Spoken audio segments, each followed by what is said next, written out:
So Haruka was on the Stratovator.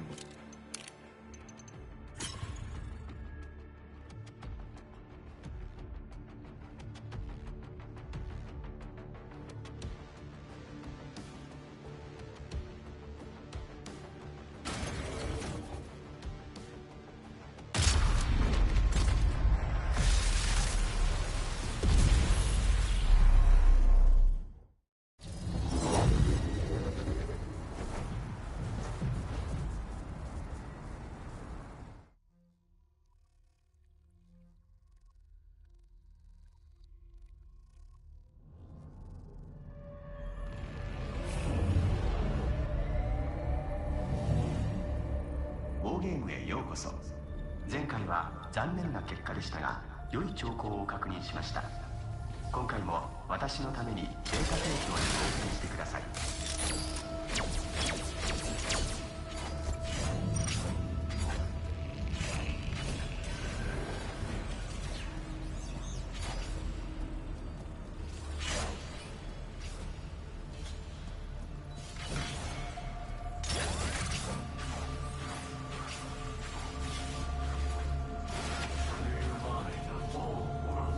それでは戦闘の舞台へ次元転送します。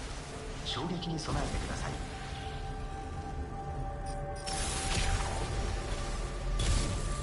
次元転送完了。ウォーゲームを開始します。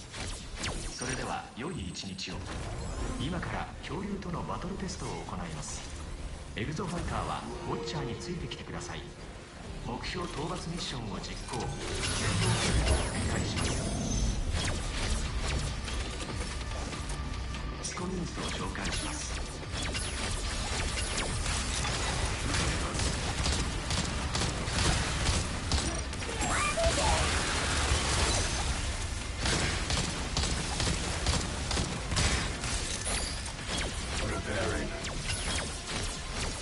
プテラノドンを召喚します。スコミンスを召喚します。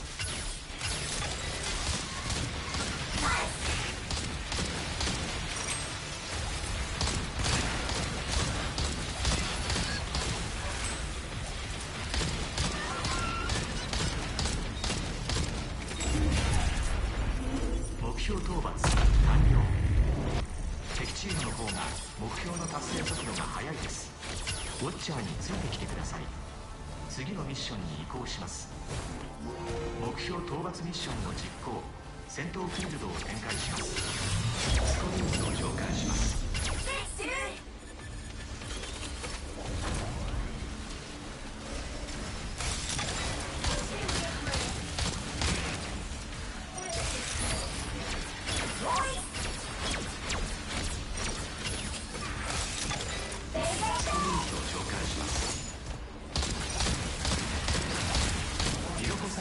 召喚します。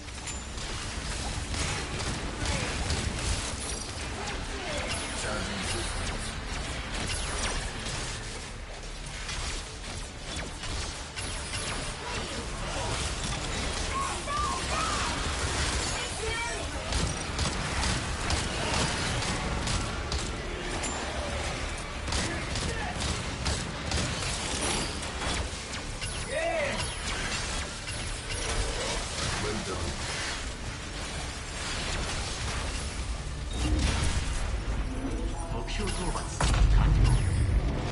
敵チームの方が目標の達成速度が速いです。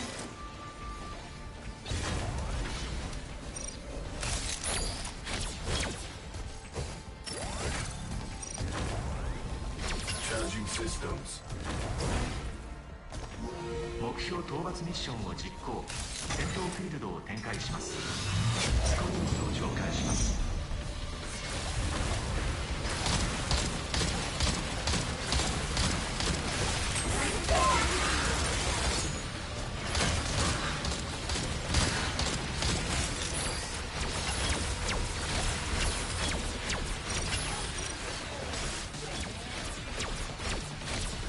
スコミンスを召喚します。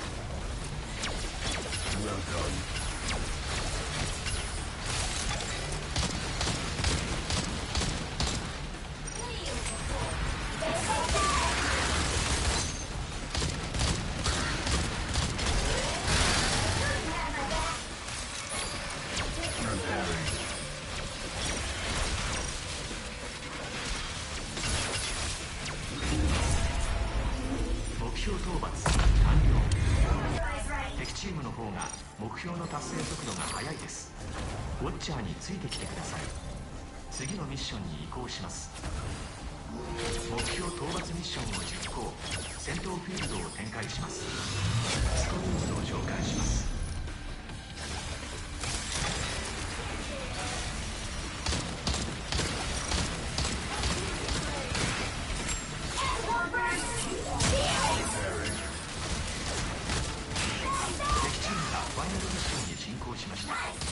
速やかにミッションを進めてください。カルノタウルスを召喚します。スコルーズを召喚します。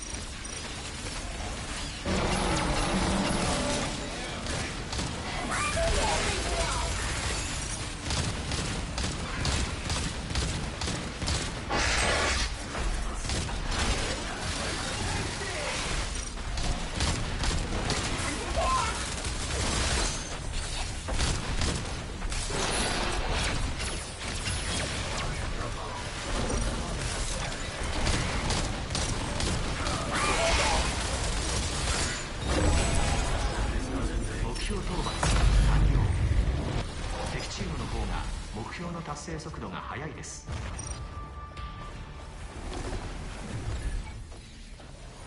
警告。これよりファイナルミッションに移ります。次元転送開始。衝撃に備えてください。与えられた全てのミッションを先にクリアした方が勝利となります。私のために高品質な戦闘データを提供してください。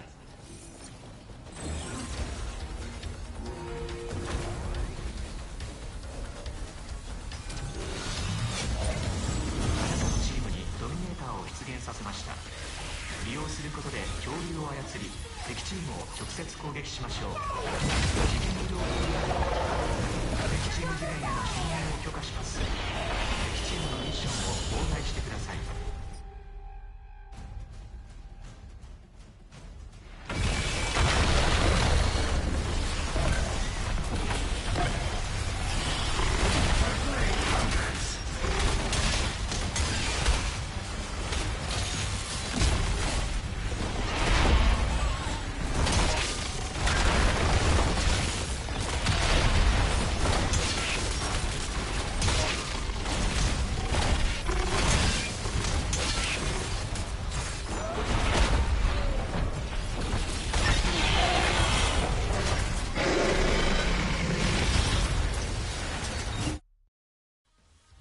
目標討伐完了。ウォッチャーについてきてください。次のミッションに移行します。テ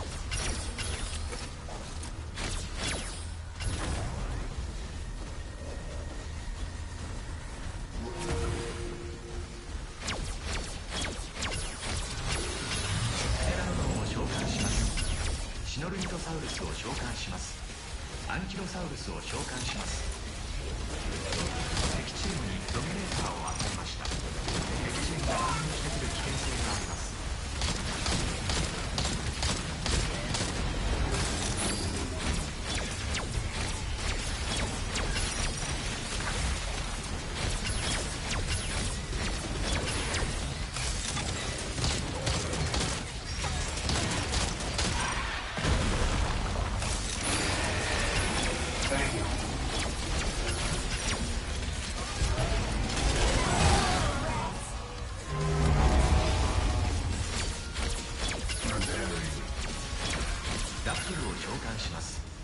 アンキロサウルスを召喚します。ディロコサウルスを召喚します。敵チームが全てのミッションを完了しました。残り時間に注意してください。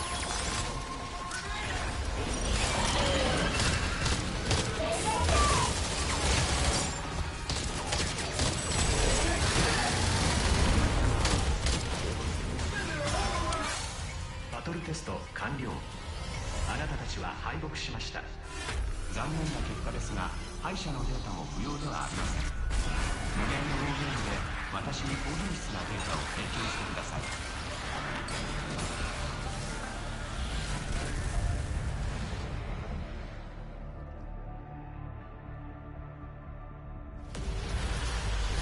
What a performance.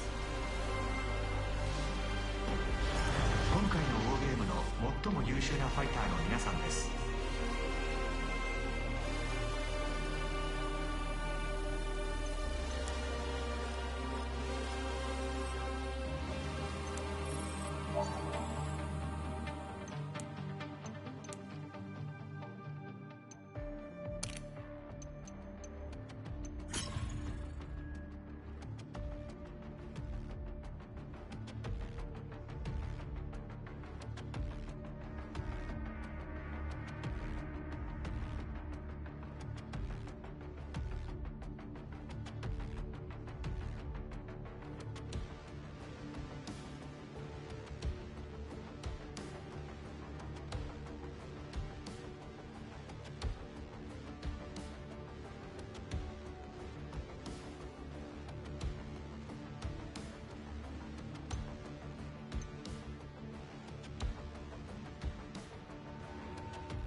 ゲームへようこそ。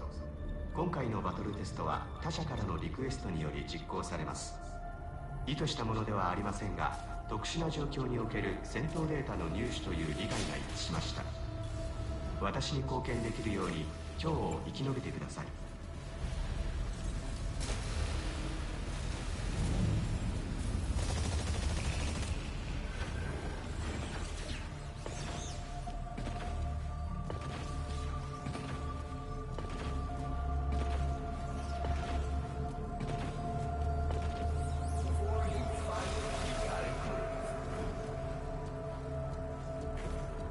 それでは戦闘の地へ案内します。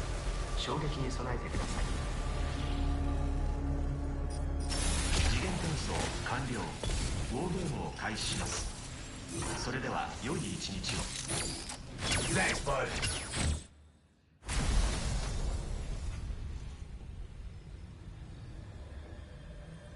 Bravo, Leviathan. This is quite fun. Oh, come now. So determined. But your death is inevitable. Wait, bye-bye. That data won't be yours for long. Golden Goose is within reach. I will control the future.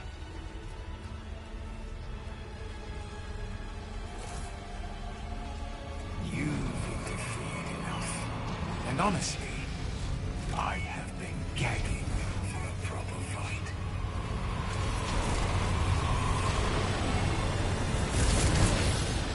Come and get me.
Nice work.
I needed that.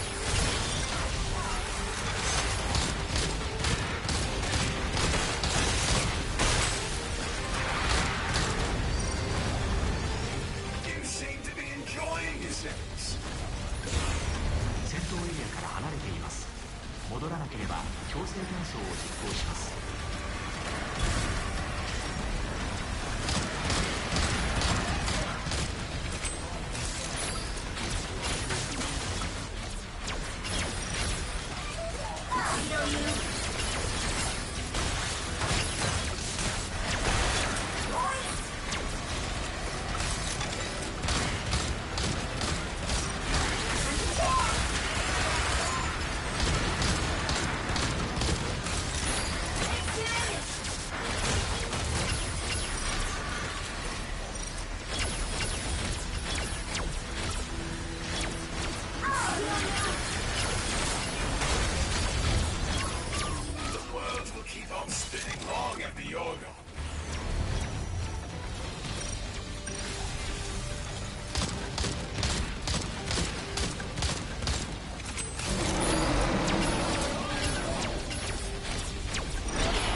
索型リグジズの動作を強制停止します。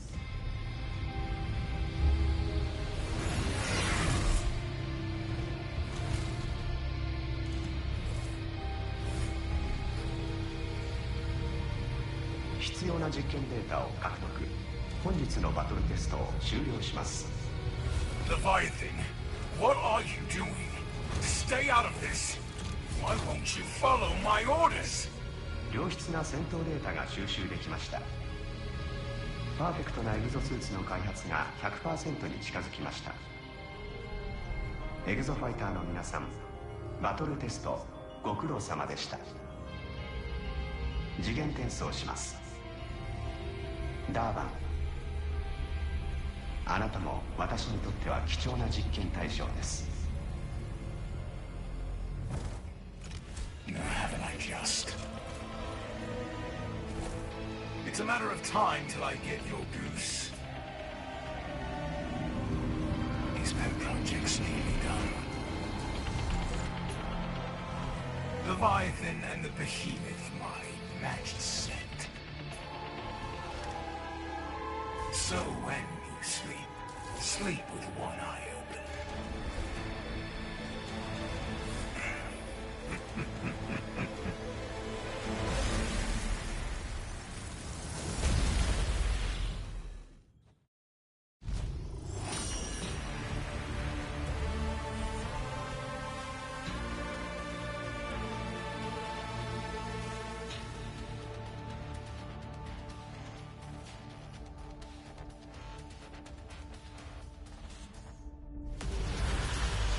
Know your enemy, and you will never lose. 今回のウォーゲームの最も優秀なファイターの皆さんです。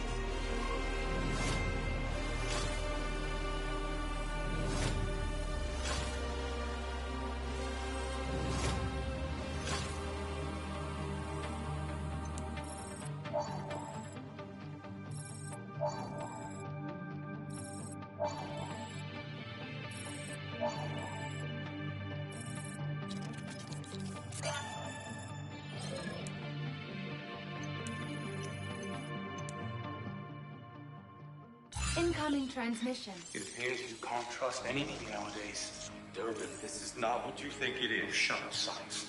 You have to understand. You've already lost. I am in control. Allow me to demonstrate. Leviathan. Head. What? No.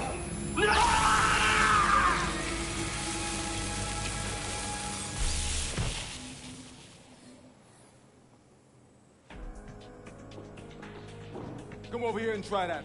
No. No. And I think you're going to come to me. You see, you have half the data, and I have half. So when you feel up to fighting, you know where I'll be. Wait. Let's settle this. You and me. Well, what do you say? No. I hate that guy.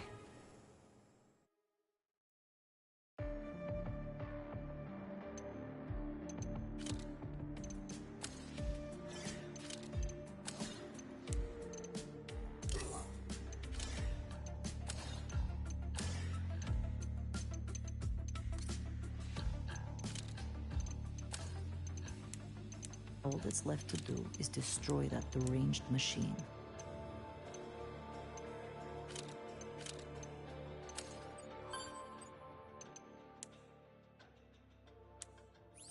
Is that what I think it is? We've caught the explosion on video a few times. Here. This is the clearest angle. Every time I think about it, it makes my blood boil. Haruka died because of what happened on this island. If we don't do something, many more good people like her will too. I can come back to this, Chief. I don't want it. No. Leave it on the screen. We should have a reminder of what's at stake.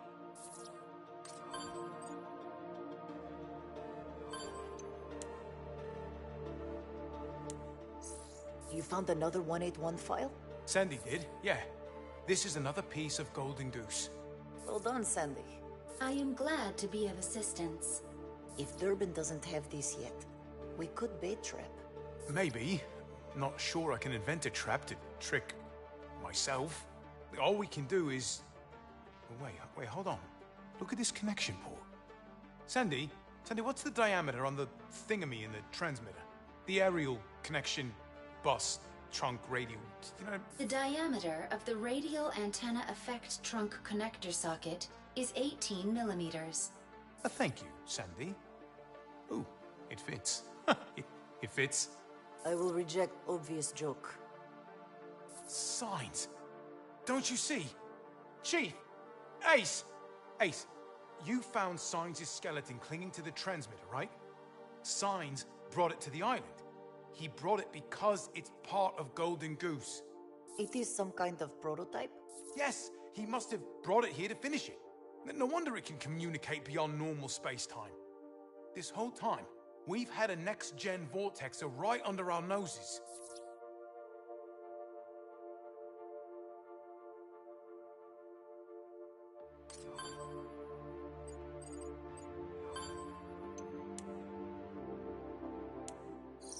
Well, I need to concentrate, so I pop a caffeine pill.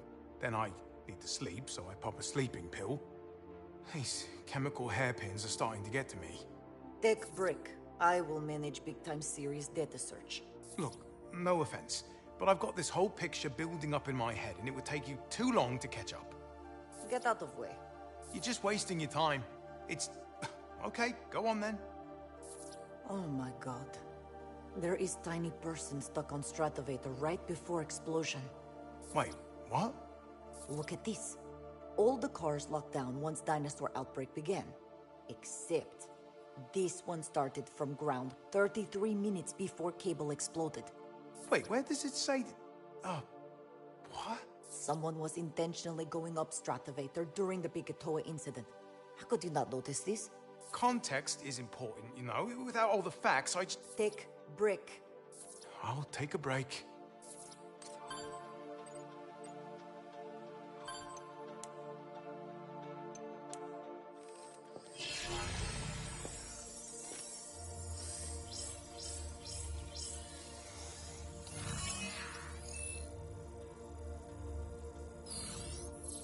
One way or another, we've got to get my sister off this island.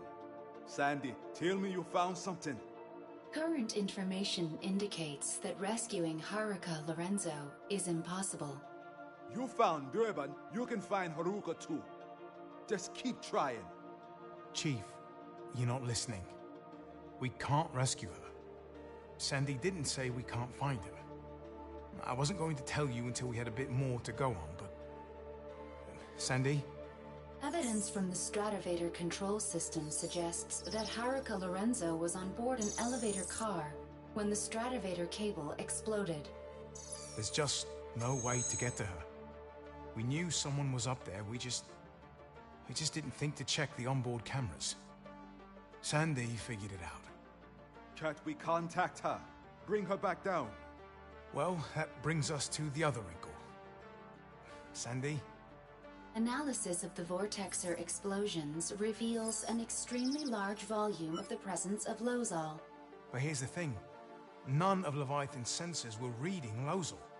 Just stable, safe highs all across the board. Chief, I think this was Haruka's plan in action. Nadi must have blinded Leviathan from the inside, disabled its sensors while she did something to the Hyzol pipeline. I know my sister. She got on that Stratovator, believing she could take down Leviathan. Haruka had a plan to destroy Leviathan without taking out the Stratovator. Then she doesn't need saving. She needs some help to make her plan work. My thoughts exactly. Something went wrong with her plan. Maybe we can set it right. Chief, look at this in her email. Crashing the Stratovator's opening party? Bring a jet? She was dropping hints about something. She wanted my help. That means there's got to be something we can do. You're right. It's just a matter of finding it.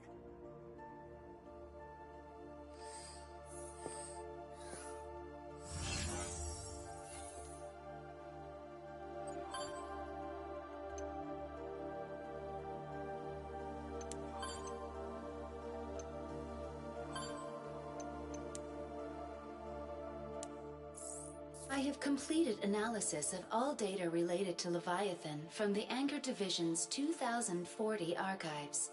Brilliant. Let's hear what we've got. Is this thing recording? Okay. Sadu, this isn't necessary. It's protocol, and it happened. It has to be documented. This is Sharon Sadu, employee ID number 13614, August 10th at 11:38 a.m. Project title, Golden Goose. Come on, Sadu, we're back inside normal parameters. At 11:09 a.m., we began our scheduled Vortexer cable operations test. Forward cable rotation system met or surpassed all safety metrics as expected. However, at 11:29 a.m., while testing the reverse rotation system, an incident occurred resulting in reverse Hyzal flow up the pipeline. I did everything according to the specs. Nowhere in the specs does it say to turn on the Hyzal systems when the vortexes are running in reverse, Todd. The disruption lasted only several seconds, during which time the Hyzal flow was destabilized, causing a flood of Lozol in the vortex's tanks. Leviathan then instigated a highly dangerous systems purge. And it worked. What's the big deal? The big deal, Todd, is that Lozol made up almost 15% of the mixture in the pipeline system at the time. And this is my point. At that volume, you'd need to get past 60% Lozol before there was any danger. Lozol is perfectly safe in smaller concentrations. You know what's not perfectly safe, Todd? Leviathan, purging 100 tons of Lozol through the system bottleneck. And do you know what's down through the bottleneck, Todd? It's the vortexes. And do you know what can happen to the concentration there, Todd? You don't. Because if you'd read all the specs like you were supposed to, you'd know that could have been very, very bad, Todd. Bottom line, Dr. Science. It's become clear Leviathan's Stratovator emergency protocols are currently not in line with IBS health and safety operation guidelines.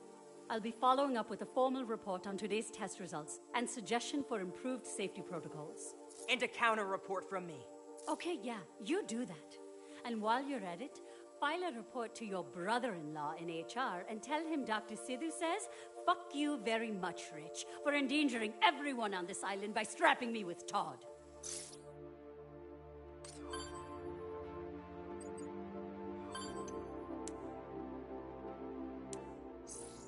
Finally. Everybody, come check this out.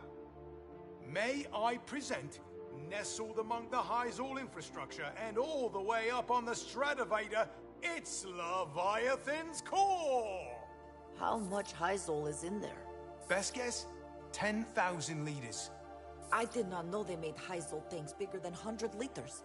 With that much Hyzal, you could power 81,600 average homes on a sunny day in the south of France. Yes, that was exactly what I was about to say.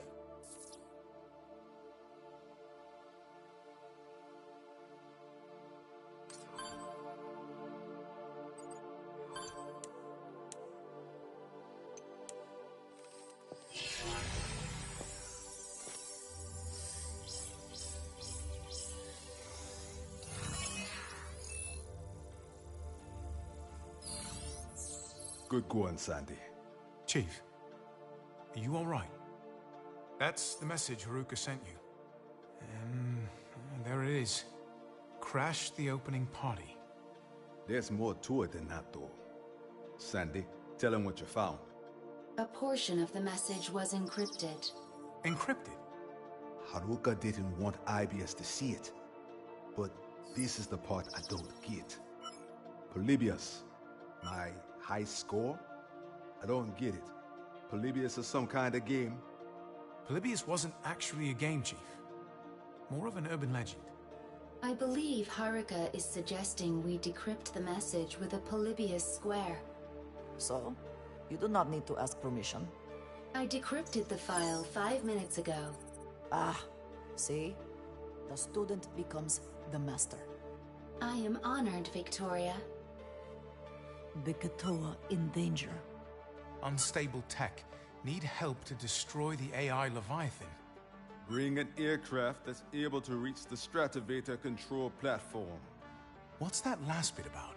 I will provide a device. Haruka also wants to take Leviathan out of the picture. So she wanted us to get to that control platform. She was trying to give us something. Sandy, pull up the control platform. Leviathan's core is right there. And around the core, Hyzal tanks. Those tanks hold hundreds of thousands of liters of Hyzal. Now look here. Hyzal flows right through these pipelines. Wait, that's it. That's it, the incident. Those pipelines... Sandy, play that voice recording describing the vortexer error. The disruption lasted only several seconds, during which time the Hyzal flow was destabilized, causing a flood of Lozol in the vortex's tanks. And this is my point. At that volume, you'd need to get past 60% Lozol before there was any danger. The tanks store both Hyzal and Lozol. And if we can convert at least 60% of that mixture to Lozol, I think we have just the tool to do that. Golden Goose? Golden Goose, Chief. What can Golden Goose do? Convert Lozol to Hyzal? How does that help? Well, fuel conversion doesn't have to be a one-way street. Look, there is warning. Do not allow this component to revolve counter to the indicated direction. Revolve? Listen, if we reverse the revolution of the cylinder, we can synthesize Lozol from Hyzal. Haruka knew this. That was her plan. Haruka and Noddy wanted to destroy Leviathan's core. They were going to do that by converting at least 60% of the Hyzal in those tanks to Lozol. Noddy bought Haruka the time she needed by deactivating Leviathan's sensors, so Haruka converts the Hyzal back to Lozol. But Leviathan detects this newly converted Lozol and proceeds to flush it down the pipeline at once. Self-preservation. The Lozol in the pipeline mixture exceeded that 60% threshold, and Haruka's plan backfired. Literally. Noddy was wrong in assuming the sensors could be deactivated, and Haruka couldn't convert the Hyzal all on her own. She needed help. So she asks Chief for a hand. Bring an aircraft that's able to reach the Stratovator control platform. I will provide a device. She wanted to give us Golden Goose. Lucky for us, we got a Golden Goose prototype right here. We're gonna take this bird straight to the control platform, reverse those cylinders, and turn all that Hyzal to Lozol. Once we hit the 60% sweet spot, we're gonna blow Leviathan sky high. The plan's crazy, but it's got Haruka written all over it. Crazy? I love it. I don't suppose you could introduce me to this sister of yours, Chief? And save the jokes for when Leviathans go. Is good plan.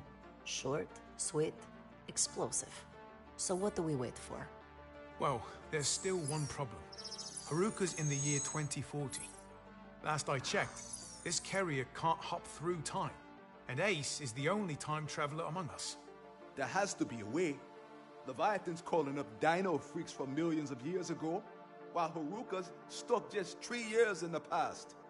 Well, temporal distance isn't the issue, but... You know who is expert in solving these kinds of problems. Science. Even if he could solve this, why would he? So what we need to find is leverage.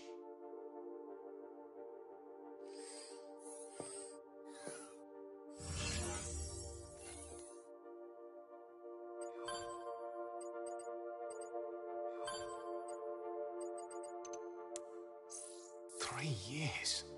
What the hell happened in 3 years that would make me end up like Durbin? You're thinking about it the wrong way. What happened that made you end up like you? Yeah, I get where you're going with that, Chief, but I hate to think getting my arm burned off made me a better person. I don't know. So much has changed since 2040. Both of you are looking at it wrong. It is only 3 years. Which means you and Durbin are practically same person. But come on now, don't rub it in. What Majesty is saying is, you can think like him. Maybe out-think him. Get crazy deep all up in his head. Okay, I don't even want to imagine. Alders, we need every advantage we can get. I know what it is like to see yourself doing things you cannot conceive of. I know it hurts. But you must think. Pretend you're Durbin. You're a total piece of shit. Yeah, a real fussy hole. A turtle. Yes, okay. I think I've got it, thank you. Okay.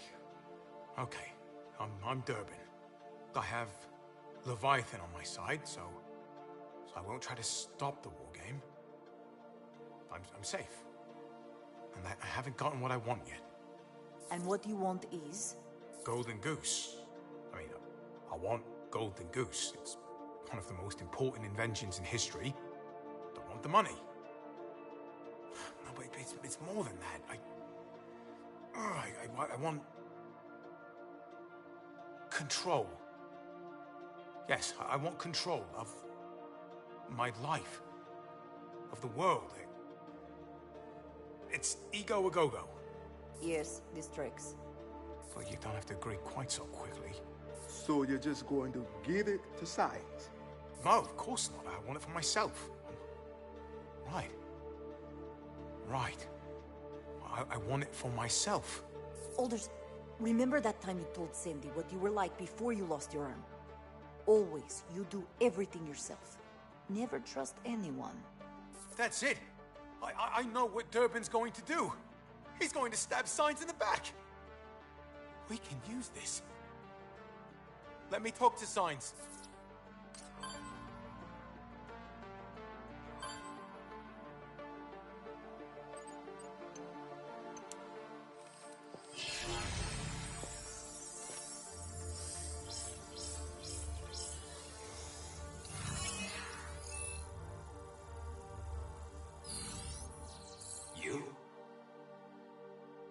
I don't know what this is, but unless I'm mistaken, you have a war game to worry about.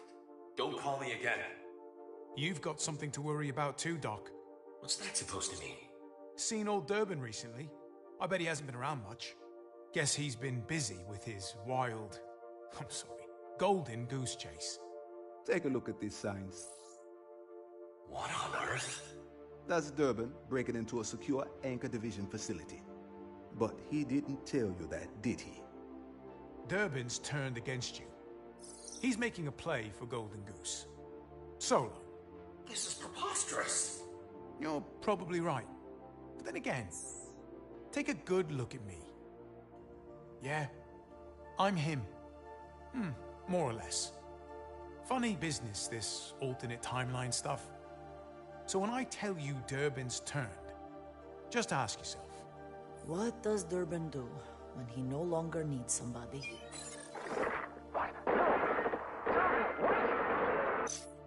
You don't understand my arrangement with Durban. That arrangement disappeared the moment you gave Durban your Leviathan access key. How did you know about that? I didn't have a choice. Aw, poor baby. He didn't have a choice. I mean it. You never wondered why I called your frequency in the first place?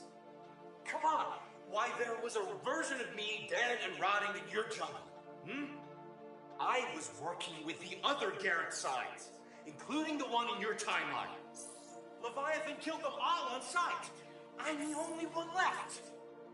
My only hope was to use an exofighter working inside the war game. It doesn't matter now, Signs. We almost completed Golden Goose. What? You and Durban stole the plans for the Revolution cylinder and stabilizer chip. But we have your prototype, the reaction gate, and even the time displacement algorithm. Please, I'm begging you, give them to me. That's not the way this works. We got plans for your device, Doc. What are you going to do? We're going to jump this carrier back to 2040 and convert all the High-Zol in Leviathan's tanks to Low-Zol. The computer dies, the island lives, change places and handy-dandy. My God, you're insane. What difference does it make to you, Doc? Either we win or we die. And Durban's going down with us either way. That'll save your skin. You're serious? If Leviathan dies, the world will lose Golden Goose technology forever. No more Heisel. Kiss that golden future goodbye. What makes you think I'll allow that? Destroy my life's work? Help you even? Life is full of complicated choices, Signs. Right now, Yours is to help us, or we'll leave you to Durban. How do we jump the carrier to time?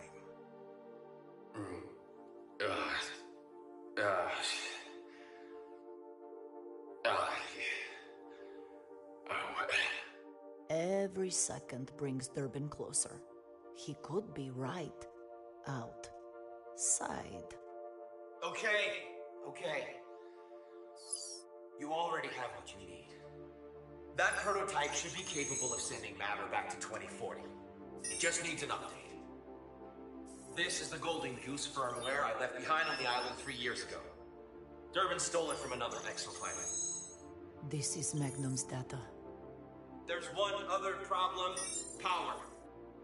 That prototype is supposed to be fitted with a revolution cylinder to amplify its power. Without that, you'd be lucky to send a model airplane back to 2040, let alone your whole carrier. Leave that to us, Doc. We'll think of something. There. I've held up my side of the deal. You hold up yours. Stop Durban! Unlike your signs, we can be trusted. If we get out of here alive, everyone's getting out of here alive. Hammerhead out. Ladies and gents, I think we can actually do this. For once, we have the advantage.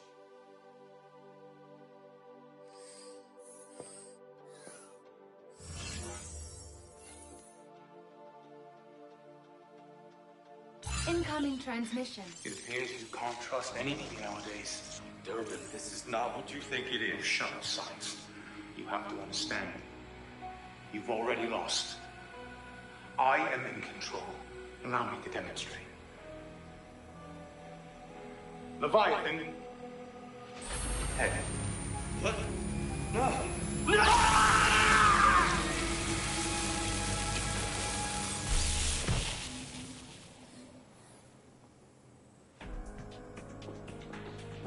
Come over here and try that. No. No, I think you're going to come to me. You see, you have half the data, and I have half. So when you feel up to fighting, you know where I'll be. Wait! Let's settle this. You and me. Well, what do you say? No. I hate that guy.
前回のエアポートでは上向きの兆候を観測しました。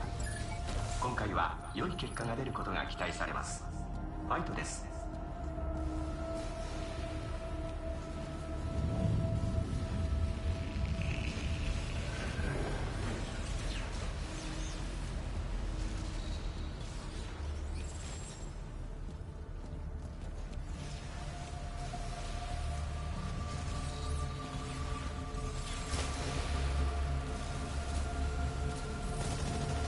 それでは戦闘の舞台で次元戦争をします。ウォーゲームを楽しんでください。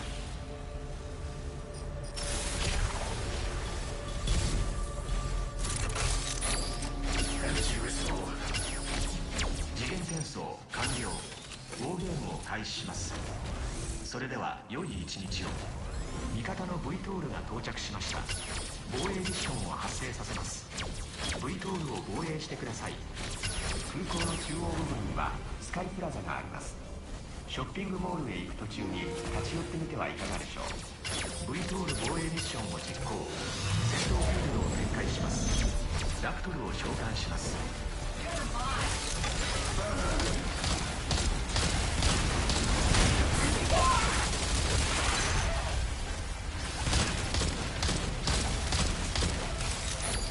I needed that.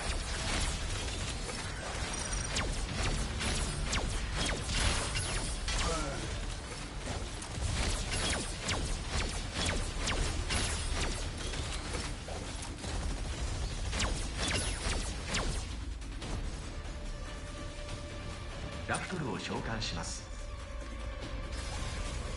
タキキファロサウルスを召喚します。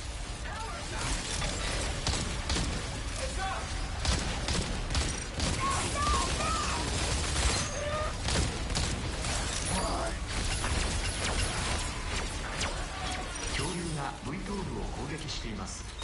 耐久値を確認してください。目標討伐完了。敵チームよりも目標を早く達成しています。次のミッションに移行します。 V トール防衛ミッションを実行。戦闘フィールドを展開します。シノルミトサウルスを召喚します。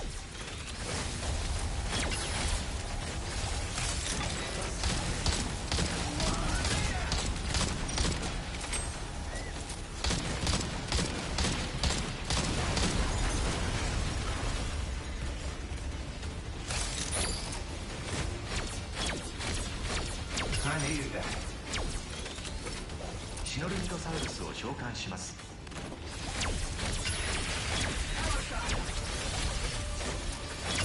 ジロコサウルスを召喚します。ステラノドンを召喚します。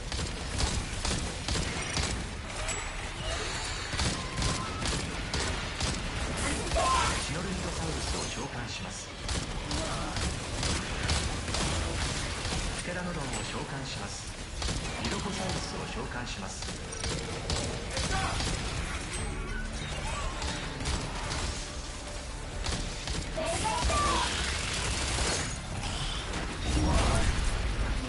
目標討伐完了。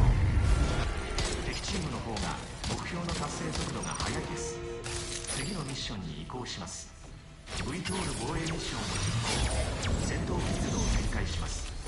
ラプトルを召喚します。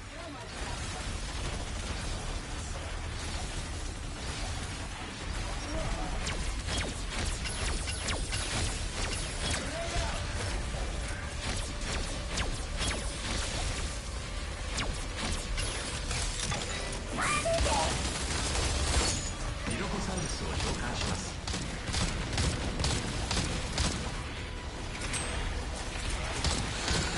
トリケラトプスを召喚します。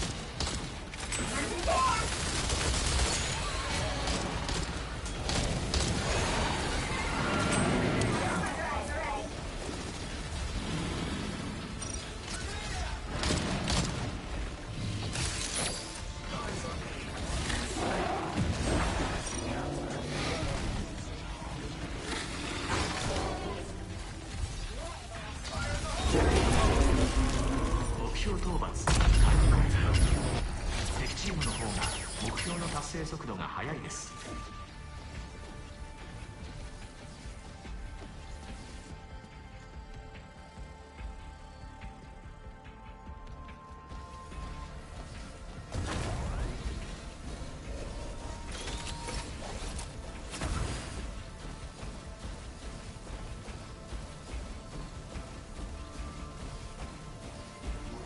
目標討伐ミッションを実行。戦闘フィールドを展開します。カイノタウルスを召喚します。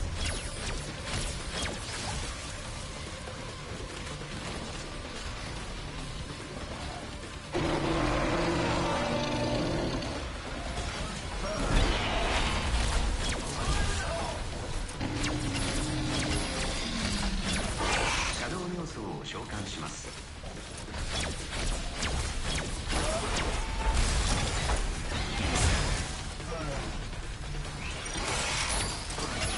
目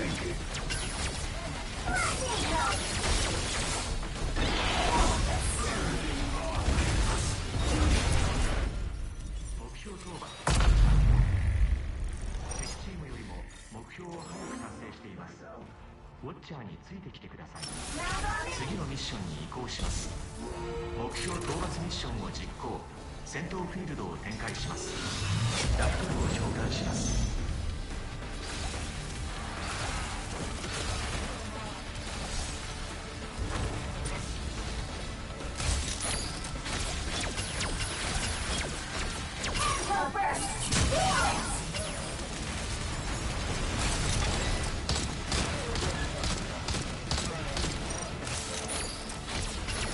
ラプトルを召喚します。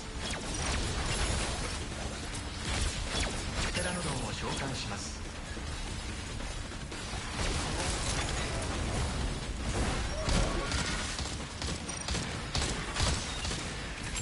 ラプトルを召喚します。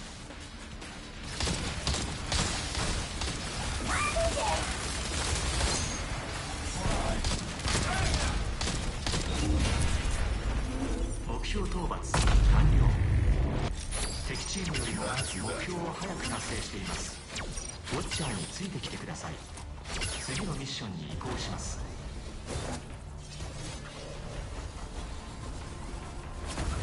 目標討伐ミッションを実行。戦闘フィールドを展開します。アキティバルサウルスを召喚します。敵チームの成果により恐竜アップグレードを1段階上昇させます。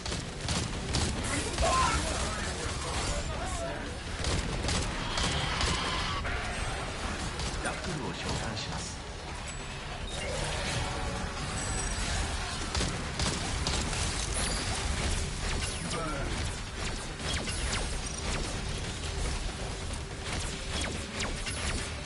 シノルミドサウルスを召喚します。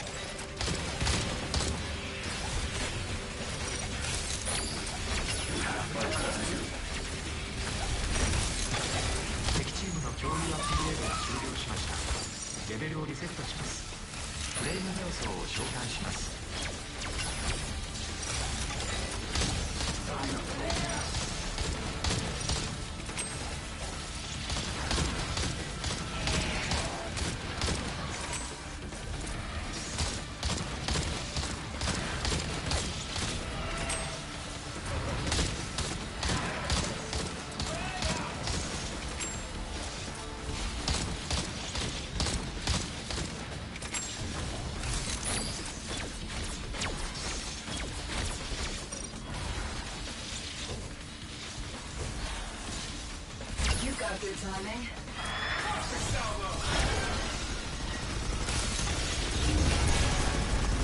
目標討伐完了。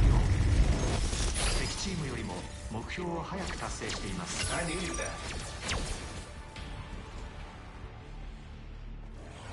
警告。これよりファイナルミッションに移ります。次元転送を開始。衝撃に備えてください。与えられた全てのミッションを先にクリアした方が勝利となります。私のために高品質な戦闘データを提供してください。ス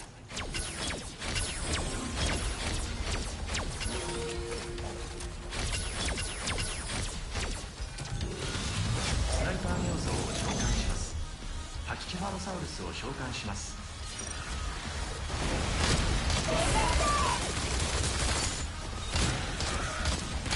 キロコサウルスを召喚します。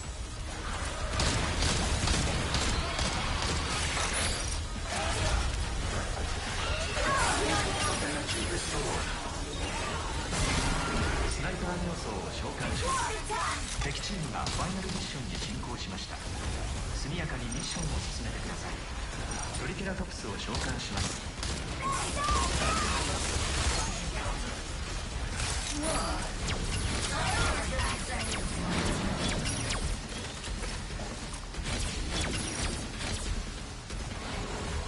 スナイパーネオソーを召喚します。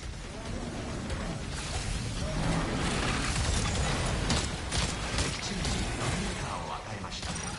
敵チームが乱入してくる危険性があります。ガスネオソーを召喚します。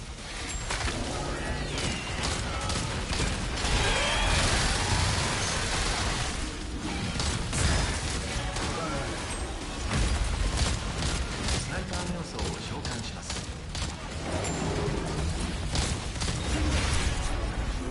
目標討伐完了。ウォッチャーについてきてください。次のミッションに移行します。ティラノサウルスを召喚します。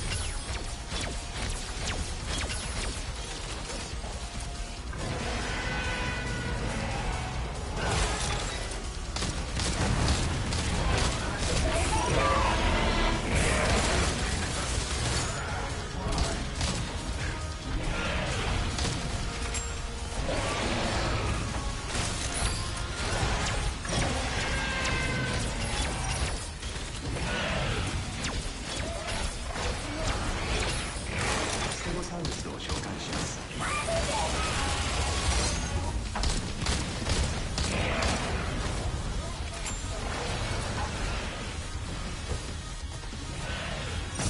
アンキロサウルスを召喚します。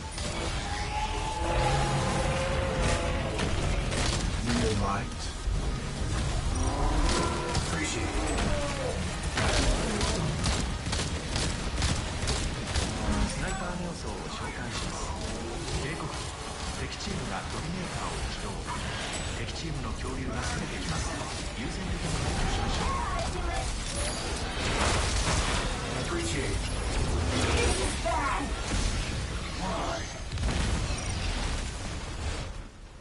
ステゴサウルスを召喚します。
ウォッチャーについてきてください。次のミッションに移行します。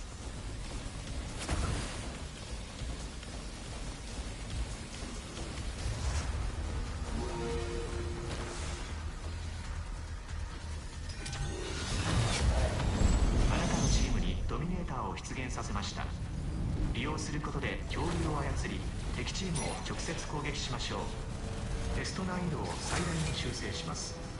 完全削除モジュール起動。あなたたちに最大の脅威をプレゼントします。準備してこれに抗ってください。大量のラプトルを発生させます。ラプトルがハイウェイを走行する間に対応を考えてください。たどり着く前に対処方法が浮かばない場合は生き残ることはできません。ではグッドラックです。次元移動コーナーの起動。敵チーム次元への侵入を許可します。敵チームのミッションを妨害してください。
私のスーツ開発は永遠に終わることはありません。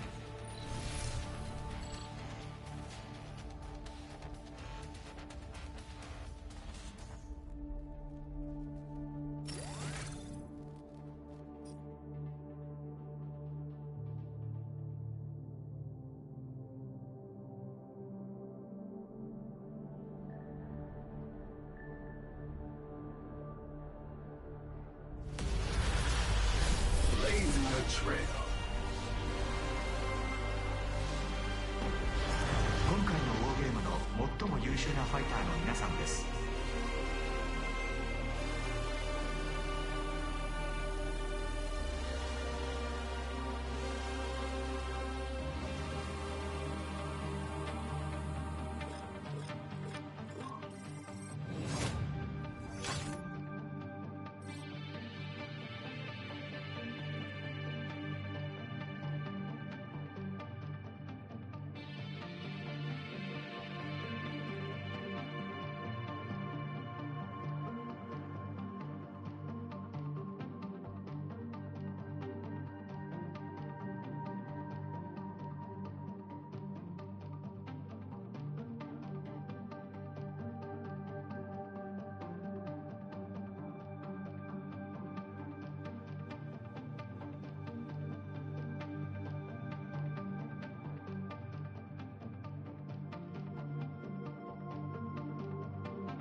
Okay, just hold that steady while I fasten the cover, and this bird is ready to fly.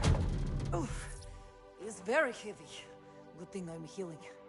Did I ever tell you about the time I nearly died over the Barrett Sea? Yeah, is now the time. Just bear with me. So there we were.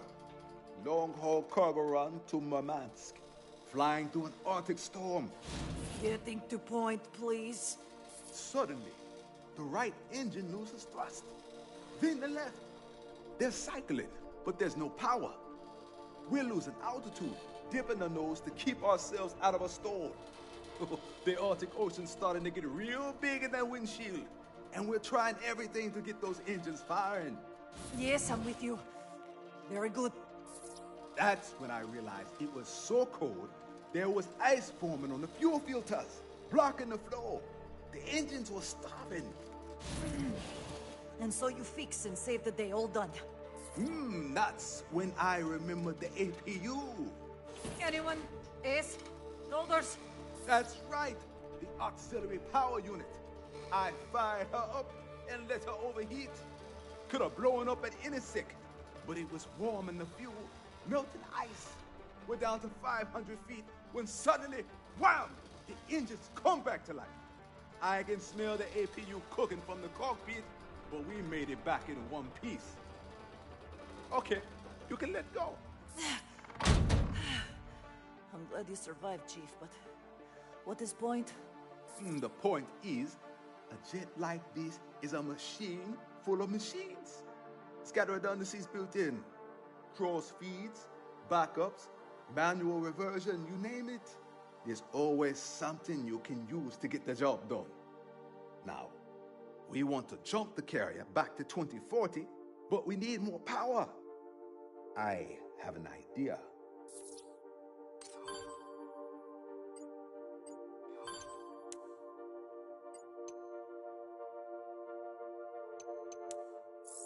Oh, Chief, what's all this?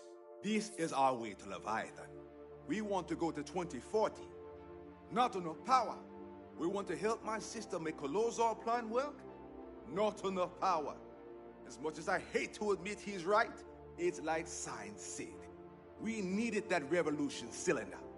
But Durban stole the data, and we couldn't fabricate one here anyway, which meant we were out of luck, unless we use a substitute. The transmission cable linked to the carrier's generator drive shaft. Right. The problem with this little vortexer is not enough torque. It can't spin fast enough to generate the kind of vortex we need. So Chief linked it up to military-grade jet engine shaft. I always knew this bird would get us off the island. What I didn't know was I'd have to turn her into a time machine to do it. Sandy's working on the calculations now. Sandy, is this really going to get us back to 2040? Based on the firmware update we received from Dr. Garrett Sines, we have ample power to travel back to 2040 and confront Leviathan. And hopefully not back to Middle Ages like Beketoa. You mean you don't want to be a goddess during the Inquisition? You tell joke, but where's Lev?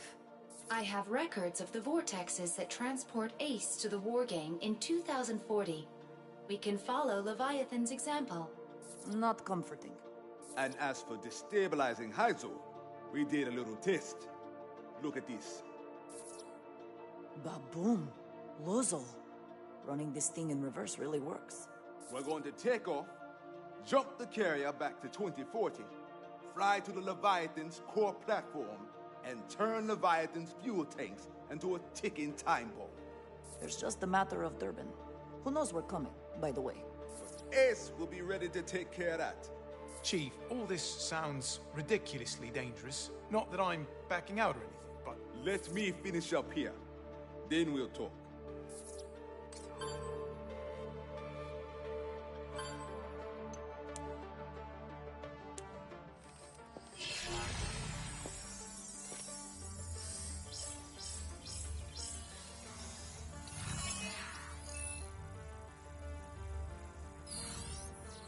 There it is.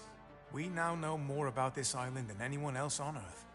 In multiple timeline color code. Yeah, it's pretty simple when you have all the pieces. Well, simple is a relative term, of course. Look, this is what started it all. The Origin Suit's pilot, Yannick Nadi, tries to go back in time and prevent his future by destroying Leviathan, but ends up hurled back to the Cretaceous period. And that's the first change in the timeline. Nadi dies, and his exosuit stays buried for millions of years. Ibius finds the exosuit and the futuristic technology. It blows their minds. They reverse engineer it, and they realize they've got their hands on an energy revolution. Hyzal. And because they are greedy, unscrupulous bastards, they build a world full of stratavators, all Golden Goose equipped, to drill into the past and break down space-time, overseen by an unprecedented AI developed from Origin Suit Tech, which was exactly the world Nadi wanted to prevent. Which cues up Future Past You. Future Past You goes back to prevent Ibius from getting Golden Goose, and thus the second alteration of the island's history occurs, and the timeline changes again. The entire Bickertoan culture comes from Future You going too far back in time and being mistaken for a goddess. Then, we have a lull in the time travel antics with not much happening until 2020, but 2020 hits, and wham! Ibius finds the Origin Suit, and the entire cycle begins again. And so we come to August 16th, 2040. Ibius gives Leviathan full control of the Stratovator's Golden Goose array, with nobody realizing it is obsessed with developing exosuits. Next thing we know, dinosaurs are raining from the sky all over Island. Leviathan makes itself perfect exosuit testing ground. Right. So, Haruka tries to destroy Leviathan, but she can't, because she can't create enough Lozol to do the job. She's got Yannick Nadi on her side, or some echo of him that's still bouncing around the Ibius systems, but somehow Leviathan catches on to what they're doing. Surprise, surprise, machine programmed by amoral maniacs is amoral maniac. Leviathan purges all the Lozol off the Stratovator control platform, which explodes and sends the cable crashing down on the island. The Bickertoa incident. Dr. Garrett Signs escapes alive, but Golden Goose is lost in the wreckage.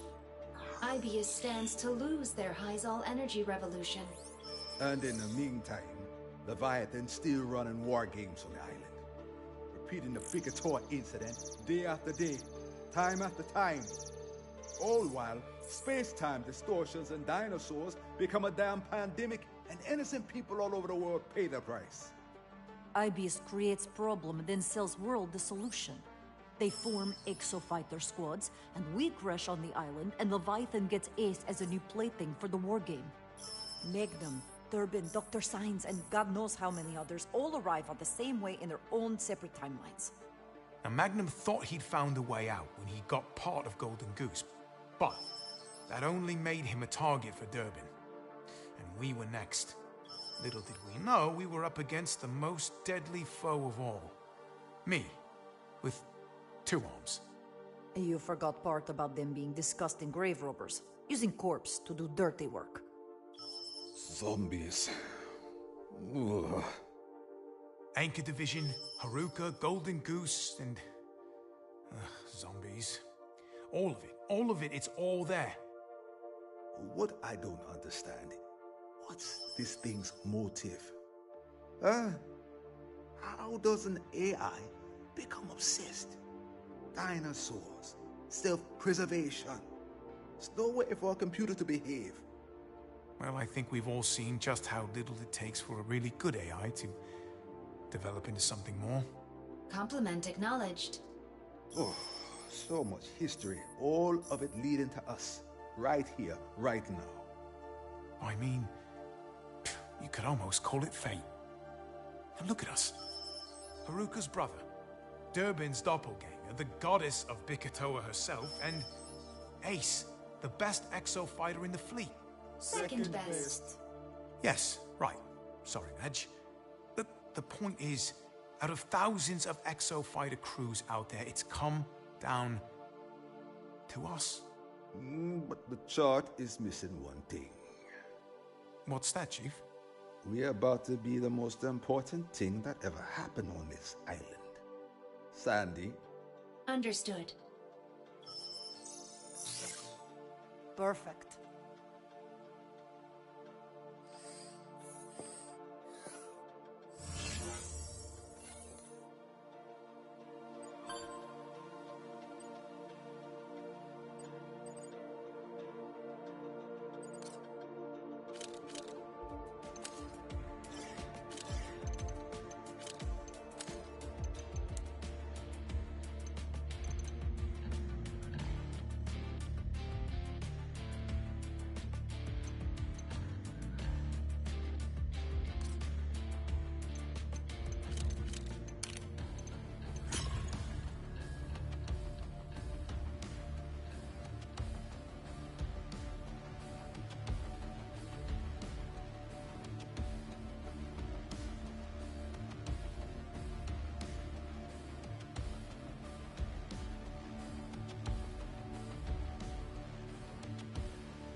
ウォーゲームへようこそ。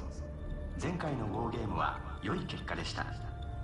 今回も勝利し、戦闘データの生産に貢献してください。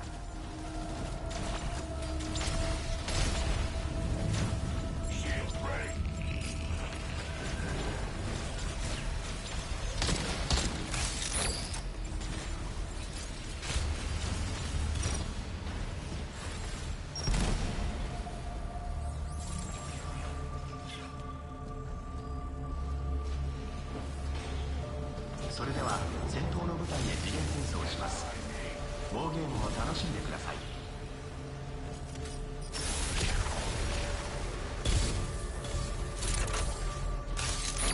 次元転送完了。ウォーゲームを開始します。それでは良い一日を。味方の V トールが到着しました。防衛ミッションを発生させます。 V トールを防衛してください。ここには恐竜を展示する博物館があります。ビキトア島では完全な状態の恐竜の化石が数多く発掘されています。会話中断、Vトール防衛ミッションを実行。戦闘フィールドを展開します。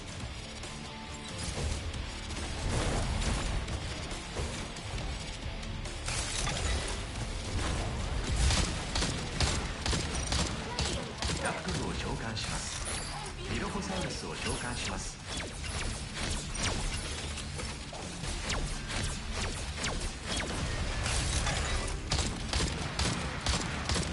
ラプトルを召喚します。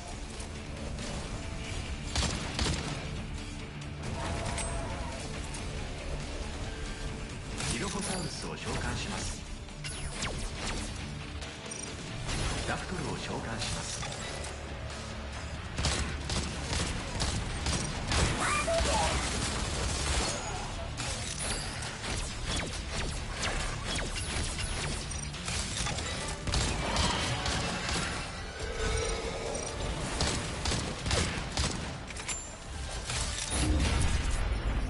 目標討伐完了。敵チームの方が目標の達成速度が速いです。次のミッションに移行します。V トール防衛ミッションを実行。戦闘フィールドを展開します。プテラノドンを召喚します。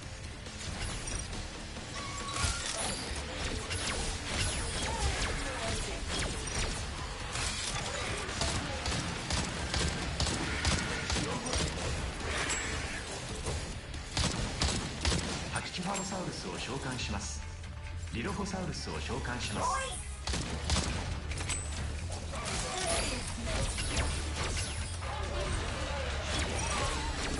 リロホサウルスを召喚します。パキキファロサウルスを召喚します。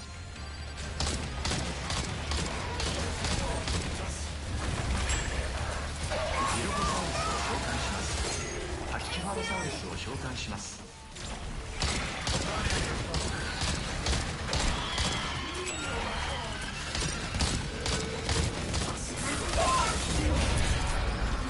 目標討伐完了。敵チームの方が目標の達成速度が速いです。次のミッションに移行します。 V トール防衛ミッションを実行。戦闘フィールドを展開します。ウォッチャーの案内に従ってください。トリケラトプスを召喚します。ラプトルを召喚します。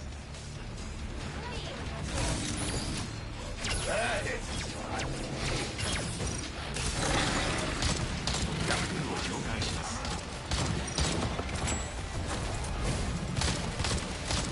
恐竜が V トールを攻撃しています。耐久値を確認します。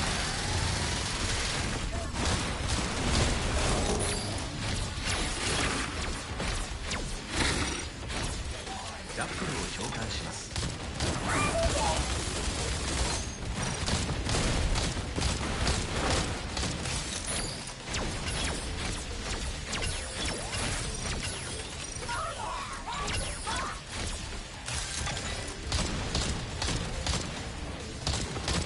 ラプトルを召喚します。I owe you one.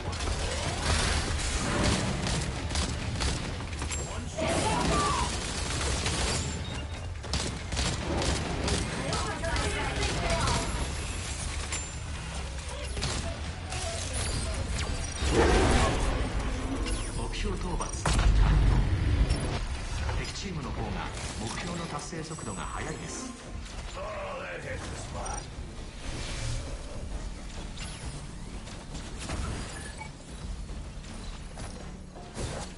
目標討伐ミッションを実行。戦闘フィールドを展開します。シノルミノサウルスを召喚します。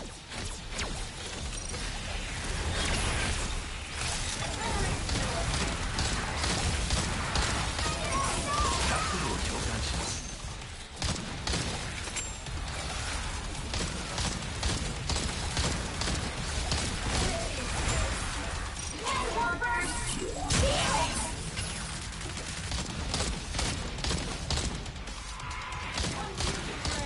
ラプトルを召喚します。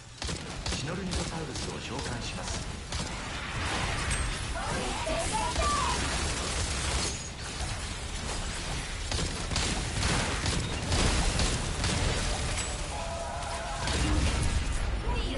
目標討伐完了。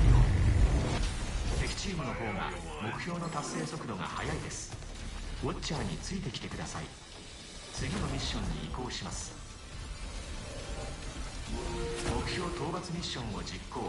戦闘フィールドを展開します。シノルミノサウルスを召喚します。敵チームにリードを許しています。逆転の可能性としてトリガーニョソを出現させます。トリガーニョソの討伐で敵チームの恐竜アップグレードを上昇させます。有利に進めるために率先して討伐しましょう。パキキファロサウルスを召喚します。トリガーニョソの討伐を確認しました。計測中にチームで獲得したスコアをもとに恐竜アップグレードを設定します。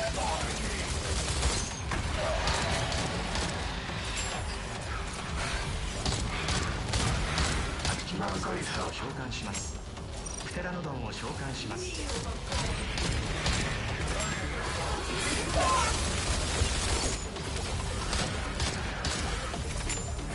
データ計測完了。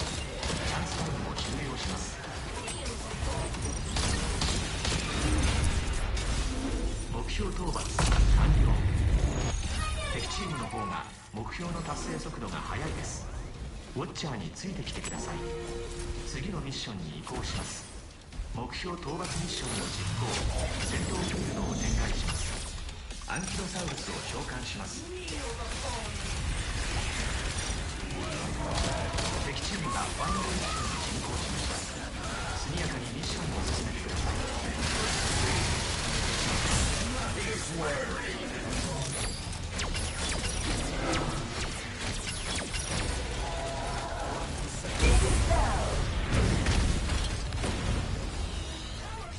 ラプトルを召喚します。シノルニドサウルスを召喚します。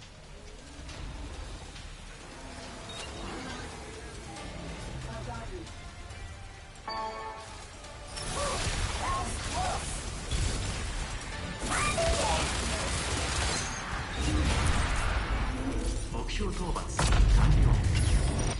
敵チームの方が目標の達成速度が速いです。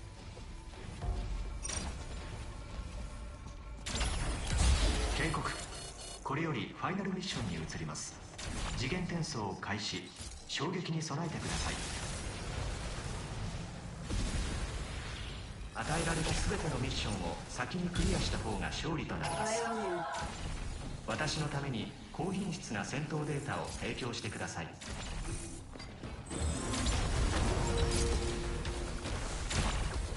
なたの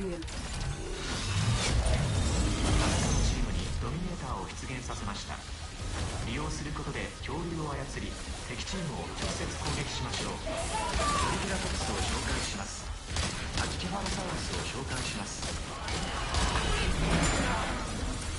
ラフルを召喚します。スナイパー瞑想を召喚します。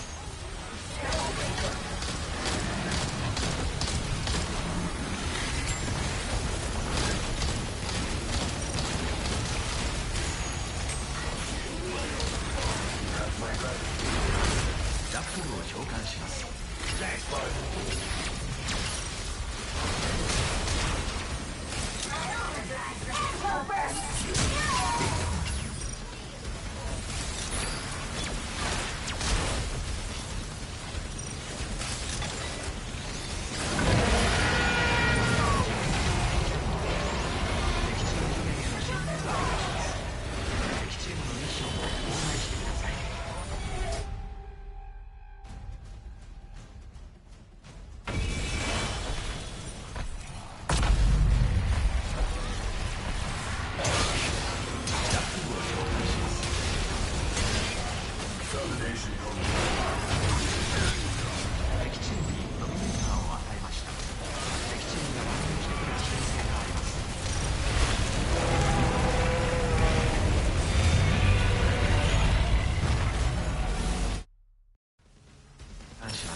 ラッフルを召喚します。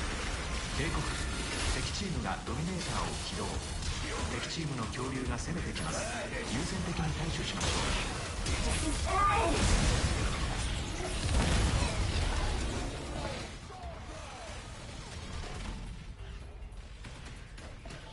ラッフルを召喚します。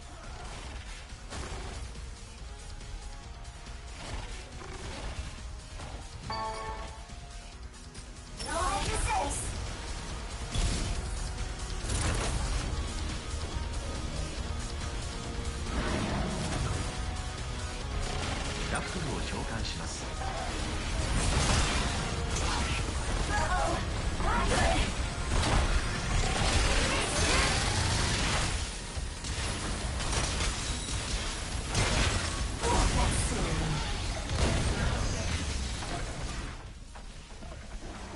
ラフルを召喚します。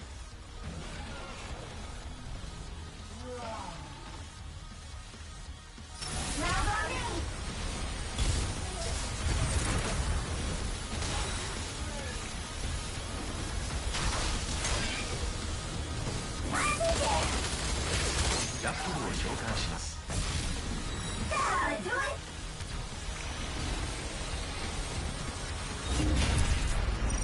テスト完了。次のミッションに移行します。ダックルを召喚します。ステゴサウルスを召喚します。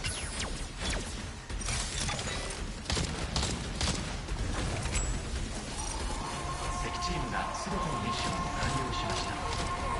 残り時間に注意してください。ダックルを召喚します。ガスメオスを召喚します。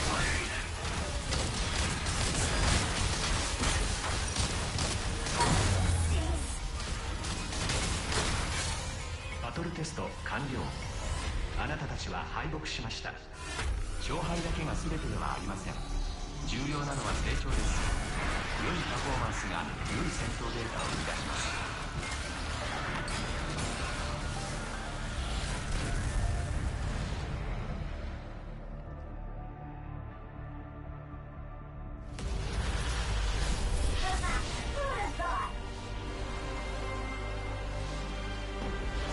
今回のウォーゲームの最も優秀なファイターの皆さんです。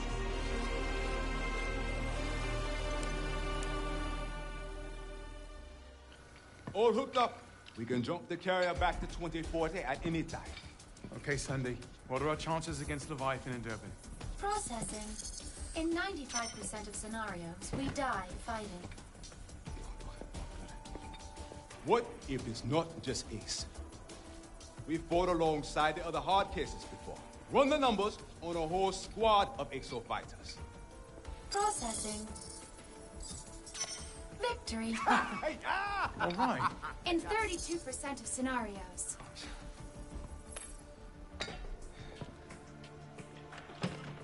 This is our chance. We may never get another. We can't gamble on 32%. So how about 50-50? Flip it, Chief.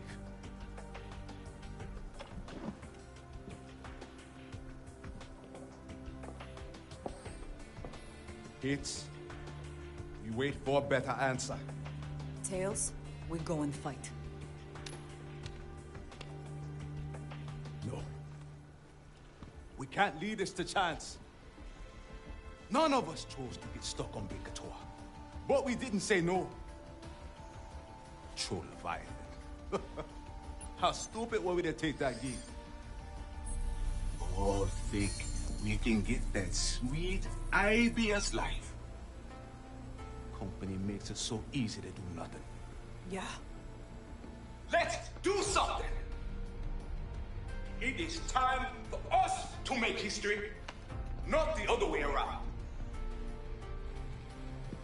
We fight.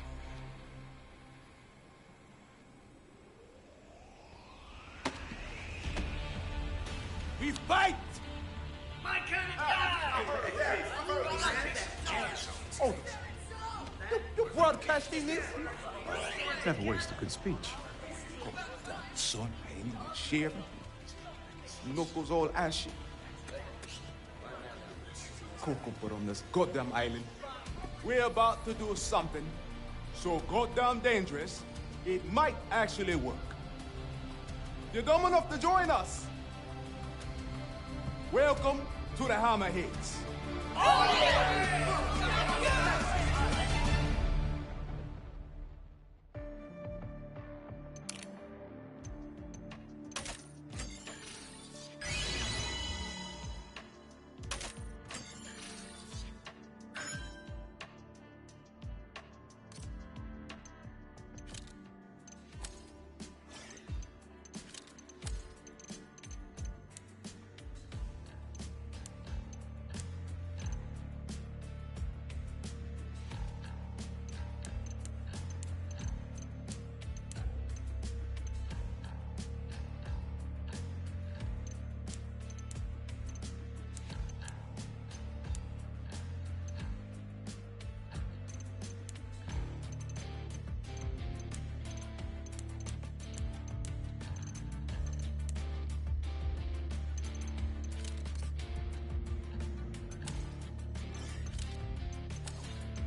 ようこそネクストレベルのウォーゲームへ。エグゾスーツベヒモスの運用試験を行います。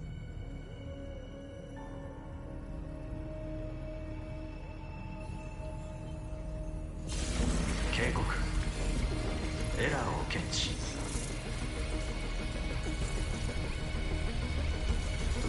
ウイルス。ナビゲーションシステムの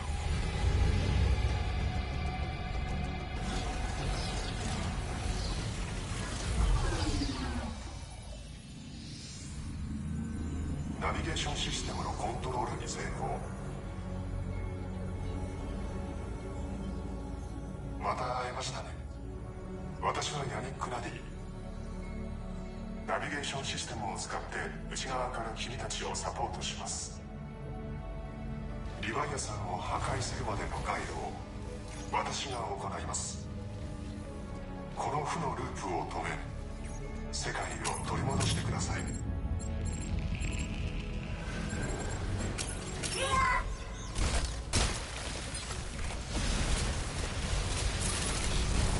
Police termination.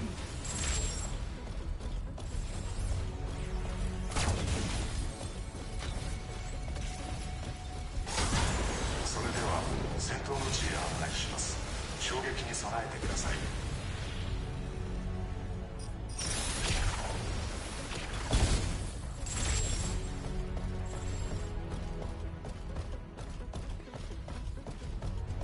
次元転送完了。リヴァイアさんを破壊してください。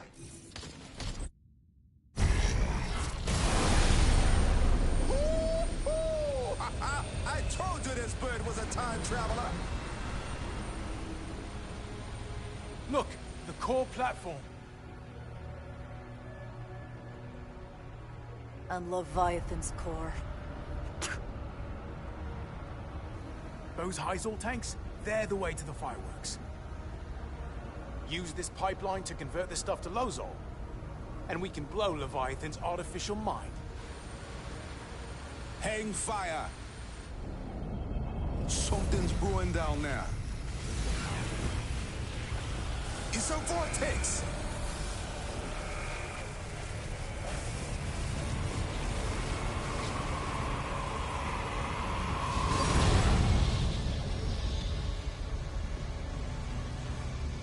What fresh hell is that?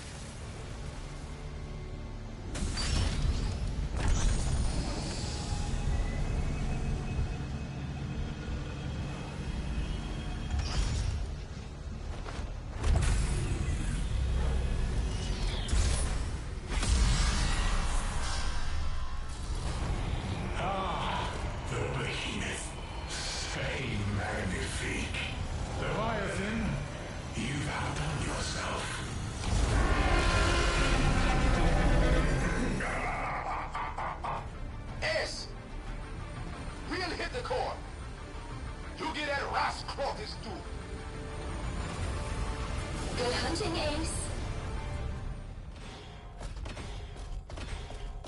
Well, since you got everything, I'll push you out of sight permanently. Now bend the knee. あの巨大なスーツはベヒモス。直接攻撃しても効果がありません。動力となるハイゾルをローゼル化すれば機能を停止するはずです。ローゾル化リグボルトクサーを転送します。異常信号を検知。リヴァイアさんによる防衛システムが作動。バリアが生成されたため容易には進行できません。シチュエーションが展開されました。エリア防衛を達成するとオメガハンマーが転送されます。オメガハンマーを獲得し探知装置を破壊してください。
サーの脅威レベルが上昇。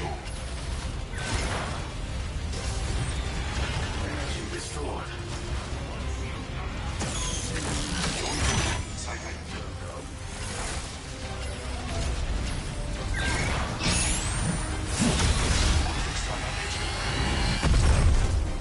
ベヒモスがローズルを線により機能停止しました。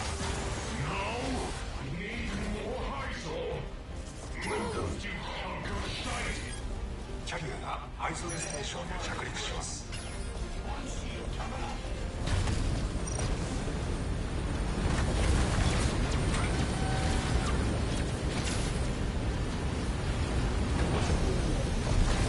着陸成功。 Well done. Get ready for the conversion. You wash your asses, Ace. Hey, forever. Let's quench your follow through. ハイゾルタンクとの接続を完了。ローゾル化を開始します。恐竜の襲撃からキャリアを守ってください。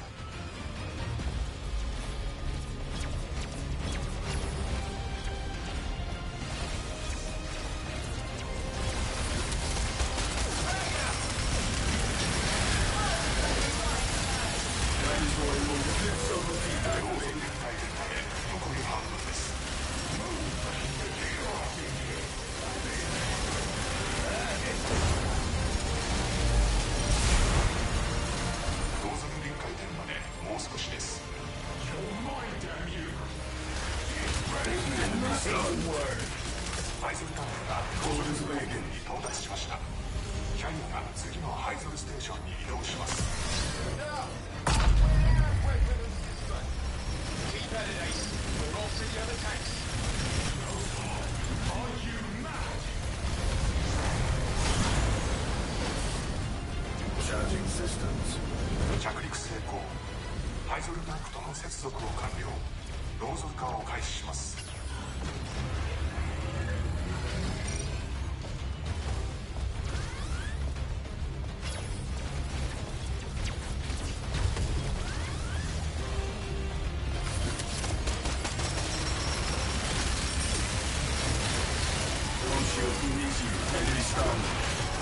ローゾル臨界点まで残り半分です。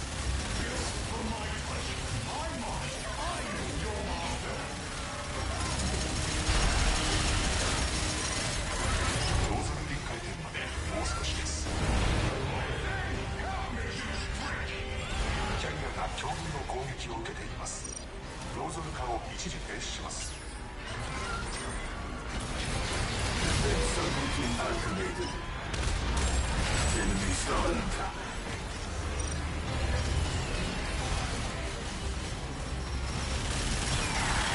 すべてのハイゾルタンクがローゾル臨界点に到達しました。ローゾル化爆発が発生します。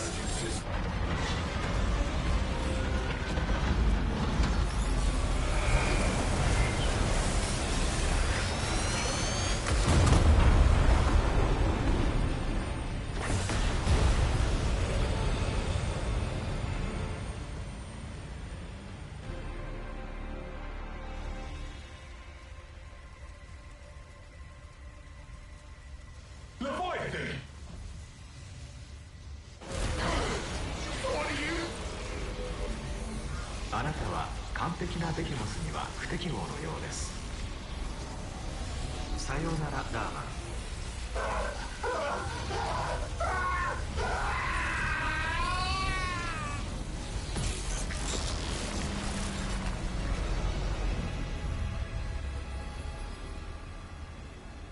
コントロールユニットを掌握。ベヒモスの全リミッターを解除。パーフェクトモード起動します。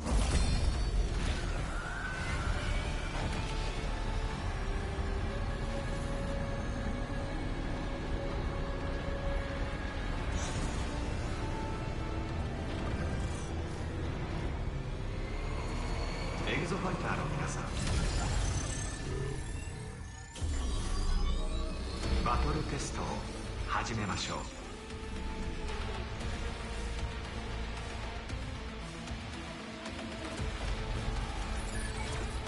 Energy restore. Subroutine activated. ベヒモスを倒し、リヴァイアさんを止めてください。ベヒモスは膨大なハイゾルを必要とします。ボルテクサーでハイゾルの補給を阻止してください。これよりベヒモスの真の能力をお見せしましょう。スーパーノヴァ発動準備を開始。最後の時まで全力で抗ってください。危険行動を検知。ベヒモスがチャージモードに選択しました。開いた装甲を攻撃してチャージを解除してください。ベヒモスの攻撃発動を阻止しました。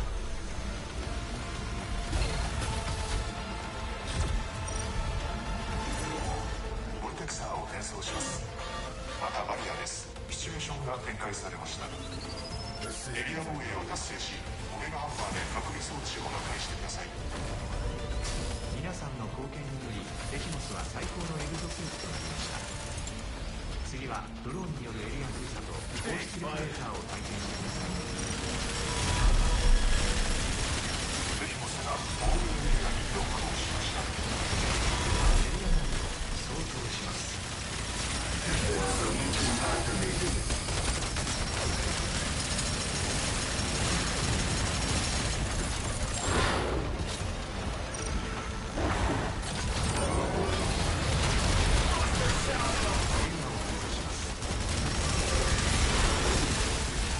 ドローンを攻撃してバリアを破壊してください。恐竜は恐怖の声を聞いてデータが選ばれました。死への恐怖は高品質なデータを生み出す最高のエッセンスになるでしょう。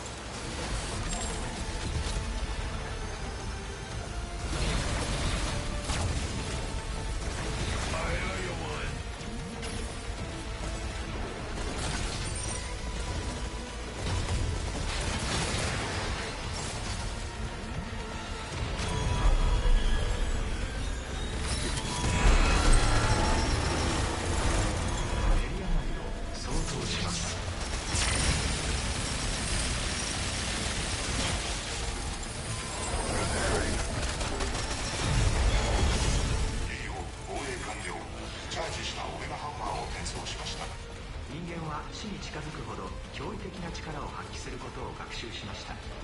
皆さんももっと追い詰める必要があるようですね。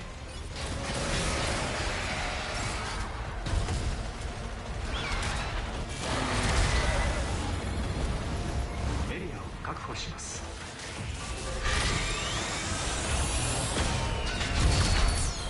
消滅を確認。残り一つです。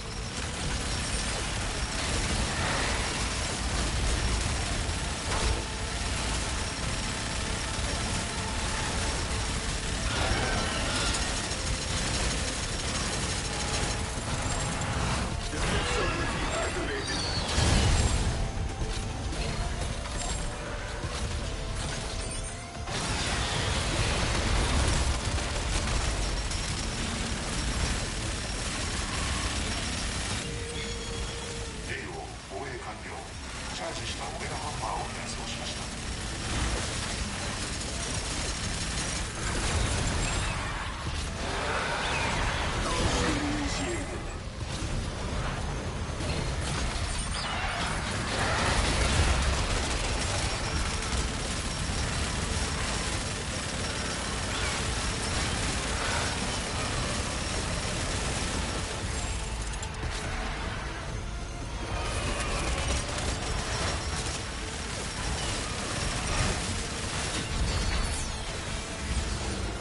最後の破壊対象の消滅を確認。バリアが破壊されました。危険を検知。強力な攻撃に備えてください。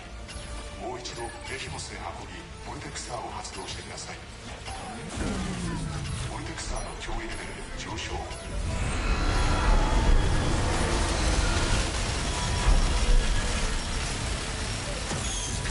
脅威レベル最大。40%チャージ。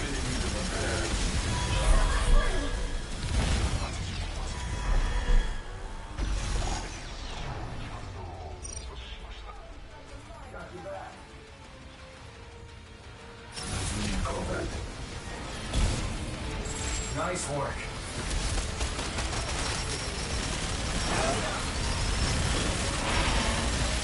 対象を爆撃します。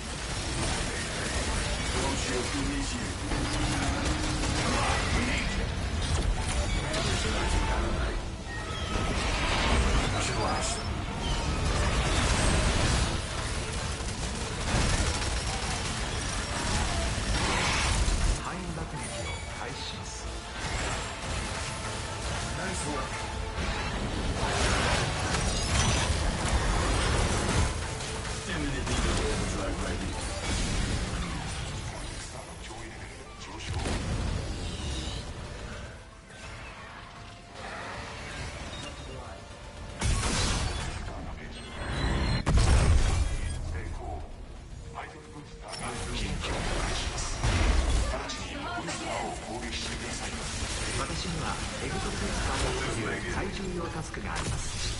これ以上私を妨害する場合は排除します。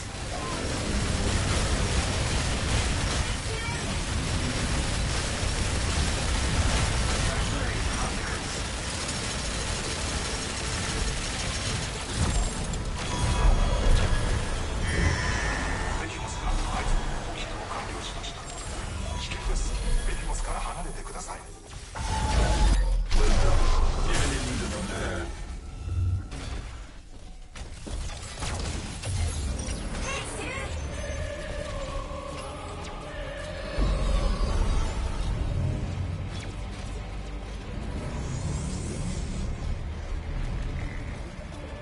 テスト難易度のリミッターを解除。未知の領域へ引き上げます。未体験ゾーンに突入です。さあ、一緒にエンジョイしましょう。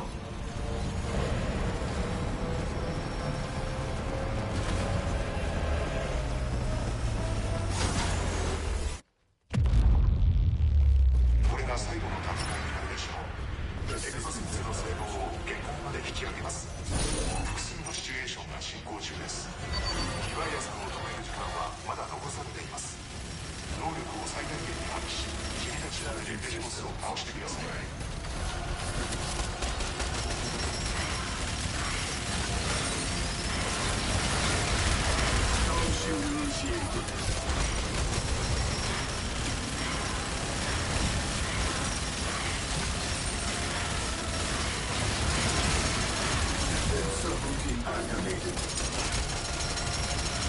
Thanks, bud.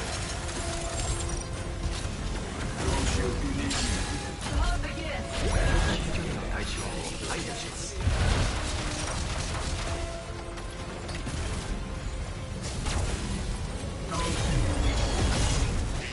防衛完了。チャージした上のハンマーを転送しました。あなたたちはさらなるエグゾスーツの進化を発揮しなければなりません。それによりベティモスがよりパーフェクトな完成を迎えるでしょう。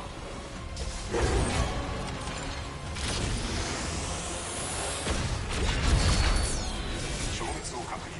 残り3つです。離れてください。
しです。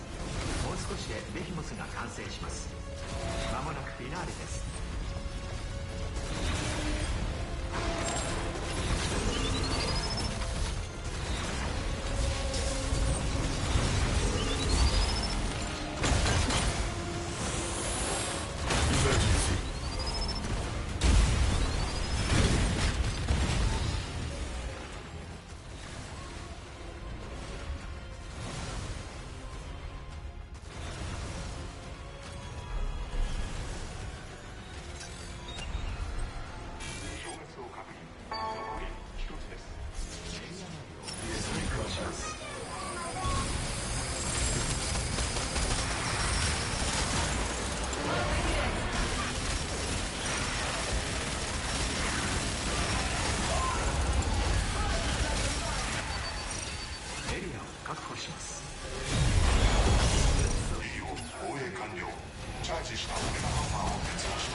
爆撃します。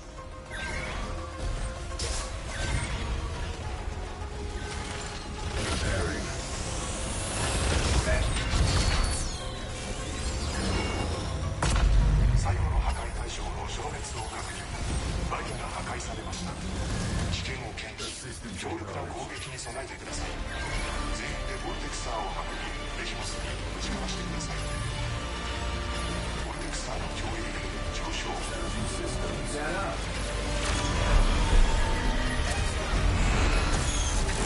威レベル最大。Emergency. Well done. You're not going anywhere. Charging into combat.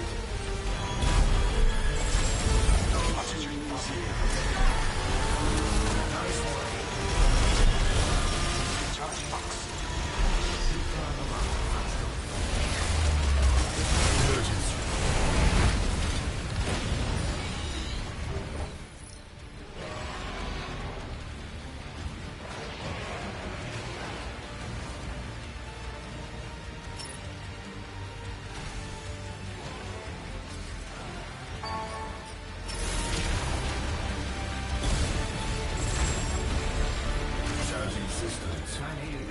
対象を爆撃します。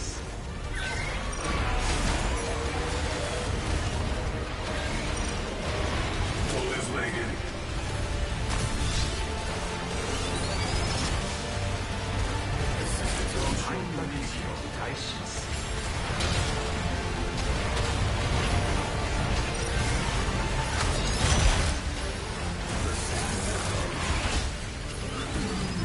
ボルテクサーの脅威レベル上昇。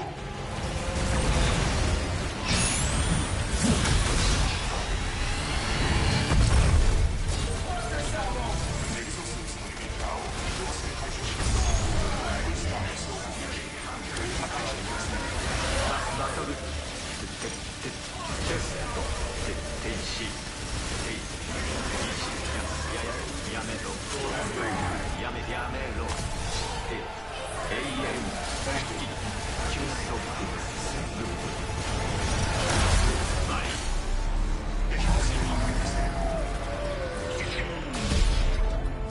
多次元へ戦闘データを送信。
You did it. My God! You did it. You shut him up for good. We've got a chance now. We've got hope.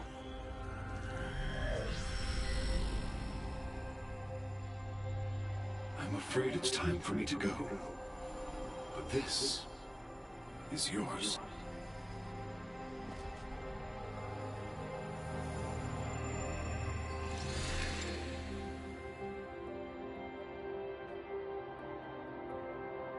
Thank you.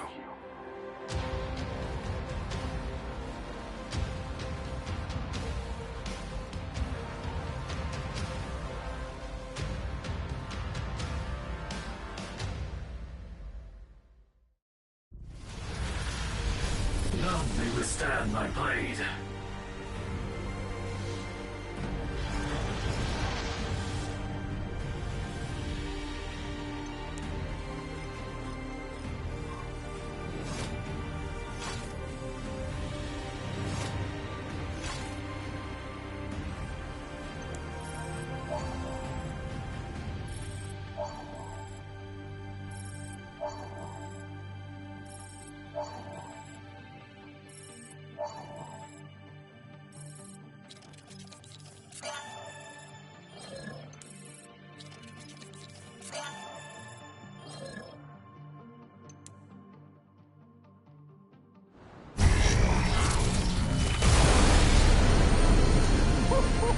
Home for us!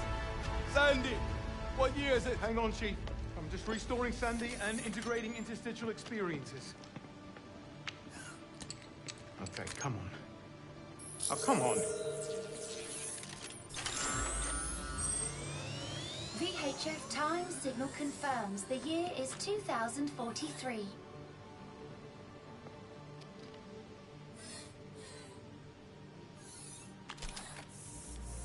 Okay. Okay. Not bad, Hammerheads. Not bad. You are still the only one calling us that, Chief. What kind of attitude is that to have with the Hammerheads? Okay, I'm so glad you love that.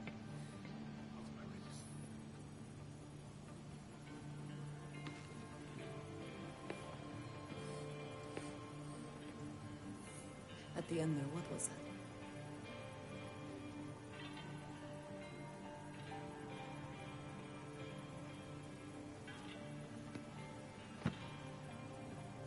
Project Golden Goose, 100%. Chief? Sandy, main screen. Chief! It's Golden Goose, and we got it. We're going to be real popular. Incoming transmission. Brace yourselves. Lorenzo. Lorenzo. Sandy. Cockpit. Lorenzo. Big brother, come in. Hulk. Brother? It's me. It's been a long 3 years. We can't stay on this frequency. IBS knows you have Golden Goose. They've accused you of theft of corporate secrets. Keep flying. I'm sending you a data packet. Don't worry about me. I'm safe. Just get out of here. Haruka. Signing off. Sandy! Ready to assist. What's in that data packet? Coordinates for a landing strip. Distance 1,600 miles. This bird is held together by duct tape and wishful thinking. So what do we do, Chief? I know specialty. Whatever they won't see coming. Punch it.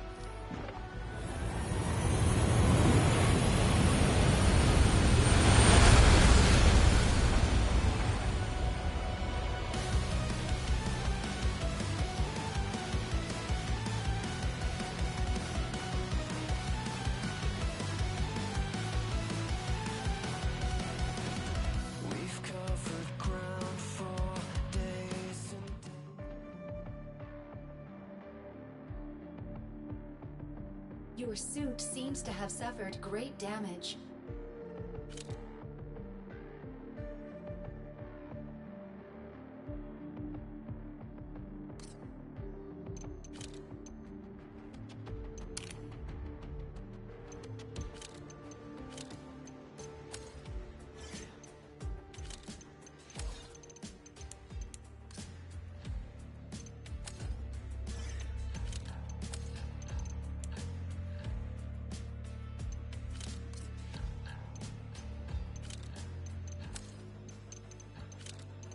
Suit or no suit, I can fight.